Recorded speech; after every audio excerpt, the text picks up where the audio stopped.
ഞാൻ ജോൺ, ഇതിന്റെ പപ്പ. അപ്പോൾ നമ്മൾ കഴിഞ്ഞ ട്രെയിലർ റിവ്യൂല് പറഞ്ഞ പോലെ നമ്മൾ ഈ വന്ന ജൂലൈ 2 മിനിയൻസ് ആൻഡ് മോൺസ്റ്റേഴ്സ് എന്ന് പറഞ്ഞ സിനിമ കണ്ടു. അടിപൊളി മൂവി എന്നുവെച്ചാൽ കോമഡിയിലോട്ടാണ് ഇവര് കുറച്ചും കൂടി ഫോക്കസ് ചെയ്യുന്നത്. സ്റ്റോറിനെക്കാളും കോമഡിയിലോട്ടാണ് ഇവര് ഫോക്കസ് ചെയ്യുന്നത്. നല്ല അഡ്വഞ്ചർ ഉണ്ടായിരുന്നു. അടിപൊളി മൂവി. പപ്പയൊക്കെ തിയേറ്ററിലിരുന്ന് ഞാന് ഈ മിനിയൻസ് അടുത്ത സെക്കൻഡിൽ എന്ത് ചെയ്യും എന്നുള്ളത് നമുക്ക് ജഡ്ജ് ചെയ്യാൻ പറ്റില്ല. ഞാൻ തിയേറ്ററിലാണ്, ആൾക്കാർ ഇരിക്കുന്നുണ്ട്, ഇതൊക്കെ ഞാൻ അങ്ങ് വിട്ടുപോയി. ഞാൻ അങ്ങോട്ട് ചിരി തുടങ്ങിയിട്ടേ ഇടയ്ക്ക് ചിരിച്ചിട്ടോ എന്നുള്ള ഇതിലായി. തിയേറ്ററിലാലോ എന്നുള്ള ഇത് പറഞ്ഞു പിന്നെ അതൊക്കെ പിന്നെ പറയാം. പിന്നെ ആദ്യം ഏജ് റേറ്റിംഗ്, അതാണ് മെയിൻ കാര്യമായിട്ട് ഇപ്പൊ ഇതിൽ പറയാൻ പോകുന്നത്. 7+.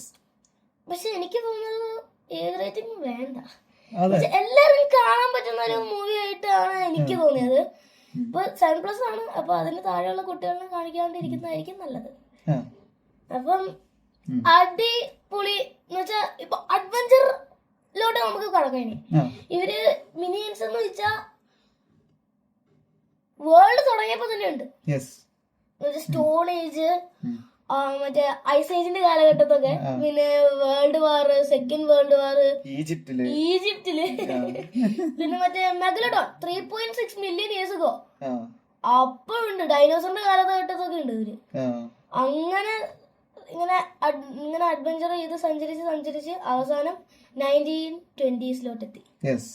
ഹോളിവുഡിലേക്ക് എത്തി. അവിടെയാണ് ചാർലി ചാപ്ലിനും ചാർലി ചാപ്ലിന്റെ ആ മൂവി കണ്ടിട്ടുണ്ടോ? അത് പേര് ഞാൻ വിട്ടുപോയി. അതിനകത്ത് ഇങ്ങനെ ഈ പുള്ളി ഇങ്ങനെ മെഷീൻ ഇതിങ്ങനെ ചെയ്യുന്നുണ്ട്. അപ്പൊ ഇതിനിടയ്ക്കിടെയൊക്കെ മിനിയൻസ് ചാടി പോകും. ചെയ്തിട്ട് ചാർലി ചാപ്ലിൻ ആ ഇതിന്റെ ഉള്ളിക്കടെ കയറിയിട്ട് അങ്ങ് പോകും. അപ്പൊ മിനിയൻസ് കാരണമൊക്കെയാണ് അതിന്റെ ഉള്ളിലേക്ക് പെട്ടുപോകാൻ കാരണം, തെറ്റിപ്പോയി, അങ്ങനെയൊക്കെ കാണിച്ചു. നല്ല രസമാണ്. ചാർലി ചാപ്ലിന്റെ സീനൊക്കെ അതേപോലെയൊക്കെ അത് പപ്പയൊക്കെ മനസ്സിലാക്കി അത് ചാർലി ചാപ്ലിൻ ഇങ്ങനത്തെ ഒരു വേഷം വെച്ചിട്ട്. അപ്പൊ അതൊക്കെ അടിപൊളിയായിരുന്നു. പിന്നെ ഇവര് നേരെ പോയി ചെല്ലുന്നത് ഒരു സിനിമ സെറ്റിലോട്ടാണ്. അപ്പൊ ഈ ഡയറക്ടർ ആദ്യം ഇവരുടെ അടുത്ത് ദേഷ്യപ്പെട്ടു. പിന്നെ ഈ ഡയറക്ടറിന്റെ അസിസ്റ്റന്റ് അല്ല, മെയിൻ ആള് പ്രൊഡ്യൂസർ. അത് ഹോളിവുഡിലെ പഴയ വലിയൊരു പ്രൊഡക്ഷൻ കമ്പനിയാണ്. അതിലെ എന്തോ ബ്രദേഴ്സ്. അപ്പൊ ഈ ആ ബ്രദേഴ്സ് പറഞ്ഞു ഇവരിന് വേണം, അടിപൊളിയായിട്ടെന്ന് പറഞ്ഞു. ചെയ്സൊക്കെ അതൊക്കെ അടിപൊളിയായിരുന്നു. അപ്പൊ അവരിന് വേണമെന്ന് പറഞ്ഞിട്ട് ഇവരിനെ എടുത്തിട്ട് നേരെ ഇവരിനെ പരിചയപ്പെട്ട് അങ്ങനെ പോകുമ്പോ ഈ ജെയിംസ് ഹെൻറി എഡ് ഇവരാണ് മെയിൻ ക്യാരക്ടറായിട്ട് കാണിക്കുന്നത്. ഈ ജെയിംസും ഹെൻറി എഡിനും സിനിമ എന്ന് പറഞ്ഞു പോകുന്നു. ബാക്കിയുള്ള ക്രൂ മെമ്പേഴ്സ് ഒക്കെ ലീഡറിനെ തപ്പി പോകുന്നു. അങ്ങനെ അവര് സെപ്പറേറ്റ് ആവുന്നതിന് മുന്നെയാണ് ഇവര് സിനിമയിലോട്ട് വന്നത് എല്ലാരും കൂടെയും. പിന്നെ എന്നാലും ഒരു മെയിൻ പല്ലാത്ത ഒരു മിനിയനെ ഈ ജെയിംസിന് ഇഷ്ടമല്ല, അങ്ങനെ പറയാം.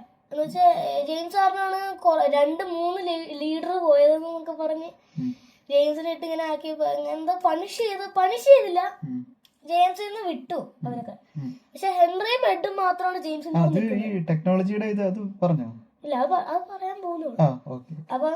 അപ്പൊ ഇവര് സിനിമ തുടങ്ങുമ്പോ ഇവര് ശബ്ദമൊന്നുമില്ല. പഴയ കാലഘട്ടത്തിൽ എന്ന് പറയുമ്പോ സിനിമയിൽ ബ്ലാക്ക് ആൻഡ് വൈറ്റ് ആണ്, ശബ്ദമില്ലാത്തപ്പോ മിനിയൻസ് ആണെങ്കിൽ ഭയങ്കര ഫേമസ് ആയിട്ട് അങ്ങ് പോയി. പിന്നെ ഈ പുതിയ ടെക്നോളജി ഒക്കെ എത്തിയപ്പോ ഇവരാണെങ്കിൽ മൈക്കിൽ ഇങ്ങനെ തൂക്കിയിടുമല്ലോ. ശബ്ദത്തിന്റെ കാലഘട്ടം സിനിമയിലേക്ക് വന്നു. അപ്പോ മിനിയൻസ് ഡൗൺ ആയി പോയി. കാരണം എന്താന്ന് പറയാ, മിനിയൻസിന് സംസാരിക്കാൻ അറിയാലോ, അവർക്ക് ആകെ അറിയാന്നുള്ള ബനാന. പിന്നെ അവരുടെ ലാംഗ്വേജിലാണ് അവർ സംസാരിക്കുന്നത്. ഇപ്പൊ ലീവ് മീ എന്ന് പറയാം. മിനിയൻസ് പെനിയാടാ അങ്ങനെ പറയുന്നത്. അപ്പൊ അതൊക്കെ അടിപൊളിയായി പോയി. പിന്നെ അവര് സ്റ്റുഡിയോന്ന് പുറത്താക്കി അതിനെ. പിന്നെ എല്ലാം പോയി. പിന്നെ ഒരാൾക്കും പോലും ഇഷ്ടമല്ല പിന്നെ മിനിയൻസ്. പിന്നെ അങ്ങനെ അവിടെ തൊട്ടാണ് ഇവര് സെപ്പറേറ്റ് ആയി പോകുന്നത്. പിന്നെ ഇവിടെ തുടക്കത്തിൽ അഡ്വഞ്ചർ ഉണ്ട്. പിന്നെ ഇവിടെ തൊട്ടാണ് മൂവി അഡ്വഞ്ചർ തുടങ്ങുന്നത്, ശരിക്കും അഡ്വഞ്ചർ തുടങ്ങുന്നത്. അപ്പൊ ഈ ഡയറക്ടറിന്റെ അടുത്ത് തിരിച്ചു പോയി സംസാരിച്ചു. ഈ ജെയിംസിനും നമുക്ക് 3 പേർക്കും, ജെയിംസ് ഹെൻറി എഡ്, നമുക്ക് 3 പേർക്കും സിനിമ ഉണ്ടാക്കണം എന്ന് പറഞ്ഞിട്ട്. അപ്പൊ ഈ സിനിമയുടെ പേരെന്താണെന്ന് ചോദിച്ചപ്പോ മിനിയൻസ് ആൻഡ് മോൺസ്റ്റേഴ്സ്. അങ്ങനെ ഉണ്ടാക്കിയൊരു കഥയാണ് മിനിയൻസ് ആൻഡ് മോൺസ്റ്റേഴ്സ് എന്ന് പറഞ്ഞ ആ പേരാണിപ്പോ സിനിമ എന്നുവെച്ചാ. അപ്പം ഈ ഇവര് മറ്റേ ഡയറക്ടറിന്റെ അച്ഛൻ കൊടുത്ത ഒരു ക്യാമറ, പഴയ ഭയങ്കര സൂക്ഷിച്ചു വെച്ച ക്യാമറ, നല്ല എക്സ്പെൻസീവ്, അത് ജെയിംസിന്റെ അടുത്ത് കൊടുത്തു.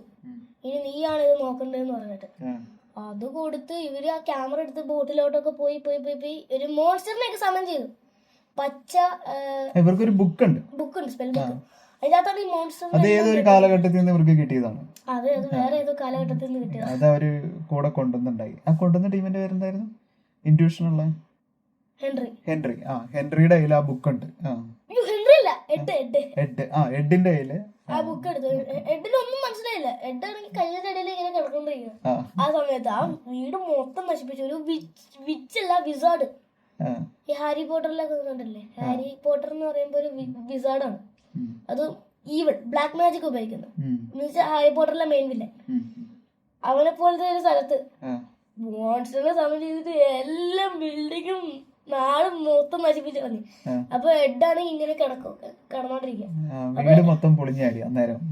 അപ്പൊ ഇവരിങ്ങനെ സംസാരിച്ച് ഇങ്ങനെ കമ്പനി എഡാണെങ്കിൽ ഇതെന്ത് ബുക്കാന്ന് പറഞ്ഞിട്ട് എത്തിട്ടങ്ങ് പോയി. അവന് സംസാരിക്കാൻ അറിയില്ല. അപ്പൊ ഇവര് കൈ കൊണ്ടൊക്കെയാണ് ഇങ്ങനെയൊക്കെ പറയുന്നത്. അപ്പൊ ഈ എഡ് ഷാർക്കിന്റെ സീനൊക്കെ അറിയാം. അപ്പൊ അവിടെ നിന്ന് ഇങ്ങനെ പോയി ഈ പച്ച മോൺസ്റ്റർ സ്ക്വിഡ് പോലെ, അവൻ സ്ക്വിഡാണ്. സ്ക്വിഡാണ് ഒക്ടോപസ് ആണോ എനിക്കറിയില്ല, അവൻ ചെറിയതാണ്. ഒക്ടോപസ് ആണ്, എന്തോ ഒരു ജീവി. അപ്പൊ അത് അവന് കൂടെയുള്ള കൂട്ടുകാരന്മാരുണ്ട്, 4 പേരുണ്ട്. അതിൽ ഒരെണ്ണമാണ് അവൻ. അപ്പൊ ബാക്കി 3 പേരുണ്ടല്ലോ, അതിൽ 2 പേരെ എടുക്കും, ഒരു ഷാർക്കും ഒരു ഒക്ടോപസും. അപ്പൊ അവൻ സ്ക്വിഡാണ്, അത് ഒരു ഒക്ടോപസ്. അപ്പം ഒരെണ്ണം കൂടെ ഉണ്ടല്ലോ, അവൻ അത് ബുക്കിന്റെ അകത്താ. അപ്പൊ ഇവർക്കൊരു ഈവിൾ പ്ലാൻ ഉണ്ടായിരുന്നു, നാടിനെ മൊത്തം നശിപ്പിക്കണം.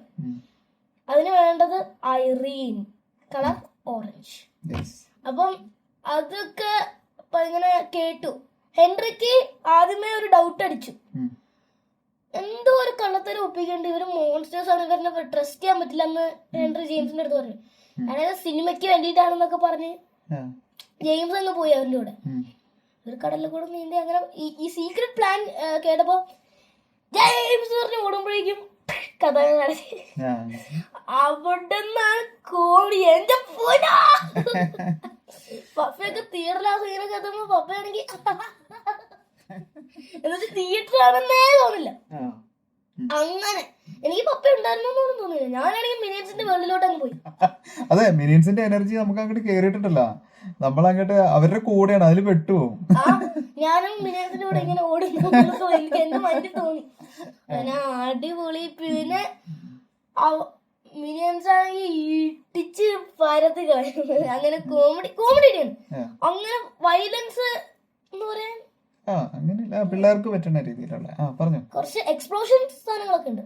അത് തന്നെ മിനിയൻസ് ആണല്ലോ, പടക്കൊക്കെ പിടിച്ച് കയ്യിൽ പിടിക്കും, അങ്ങനെ രീതിയില്ല. അവർക്ക് പേടിയില്ല ഒന്നിന്. പിന്നെ ജെയിംസ് ഈ ഹെൻറിനെ പിടിക്കും. അപ്പോ ഹെൻറി പിന്നെ മറ്റേ മോൺസ്റ്റർ പറയും ഹെൻറി ഒരു സീനില് സാക്രിഫൈസ് ആവാൻ വേണ്ടിയിട്ടാണെന്നൊക്കെ പറയും. അപ്പം ഹെൻറിനെ അങ്ങനെ കെട്ടിയിടും. പക്ഷെ ഹെൻറി സാക്രിഫൈസിനല്ല അവിടെ വന്നിരുന്നത്, ഹെൻറി പറയാൻ വേണ്ടി. എന്നിട്ട് അപ്പോഴേക്കും ഐറീൻ എന്ന് പറഞ്ഞ മോൺസ്റ്ററിനെ ഇങ്ങനെ താഴോട്ട് ബുക്ക് ചെയ്യുന്ന സ്പെല്ല് ഓപ്പൺ ചെയ്തിട്ട് വലിയൊരു മോൺസ്റ്റർ. ട്രെയിലറിൽ കാണുമ്പോൾ മറ്റേ ഓറഞ്ച് മോൺസ്റ്റർ ചെറുത് പേടിക്കാവുന്നില്ല, പക്ഷെ പേടിയാവില്ല നമുക്ക്. ഇത് എന്തോ ലൈം കണ്ണുകളും മറ്റേ മിനിയൻസ് എന്നിട്ട് അതിന്റെ കണ്ണിന്റെ ഇങ്ങനെ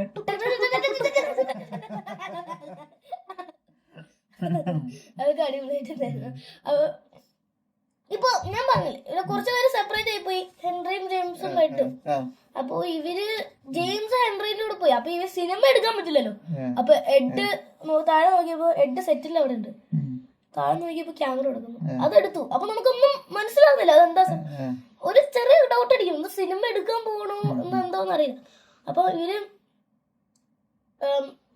ഈ സെപ്പറേറ്റ് ആയി പോയ ക്രൂ ഇത് ഹെൻറിനെ എന്താ മറ്റേ മോൺസ്റ്റർ തിന്നാൻ വേണ്ടി പോവാ. അത് കണ്ടപ്പോ സെപ്പറേറ്റ് ആയി പോയി ആ മിനിയൻസ് എല്ലാം കൂടി തിരിച്ചോടിയിട്ട് വന്നിട്ട് അതാണ് ഫ്രണ്ട്ഷിപ്പ് അവരുടെ.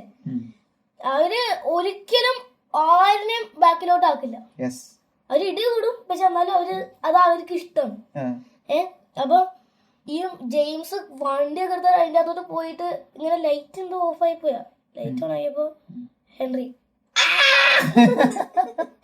അത് അടിപൊളിയായിരുന്നു. പിന്നെ കറക്റ്റ് സമയത്തിന് വെളിയിലോട്ടൊക്കെ ഇറങ്ങിയിട്ട്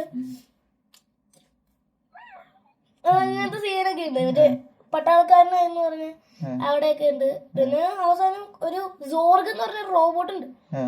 ആ റോബോട്ടിന്റെ പുറകെ കുറച്ച് മിനിയൻസ് പോയി. വേറെ ഏതോ സ്പേസിൽ നിന്ന് അവിടെ വന്നാണ് അല്ലേ ആണെന്ന് എനിക്ക് അറിയില്ല. അതിന്റെ അകത്ത് മനുഷ്യനായിരിക്കും തോന്നുന്നു. എന്നിട്ട് സോർഗ് ആണെങ്കിൽ സ്പേസ് ഷിപ്പിന്റെ അകത്ത് മിനിയൻസ് ഒക്കെ കേറിയിട്ട് അതൊക്കെ ആയിരിക്കും 7+ ആക്കിയത്. അപ്പൊ ഇവര് ഐറീനെ തോൽപ്പിച്ചിട്ട് ഇവര് ജെയിംസും ഹെൻറിയും കൂടെ മറ്റേ ബുക്ക് ഓപ്പൺ ചെയ്തിട്ട് അണ്ടു എന്ന് പറഞ്ഞിട്ട് എല്ലാ മോൺസ്റ്ററിനെ അതിന്റെ അകത്തോട്ട് വലിച്ചെടുത്തു.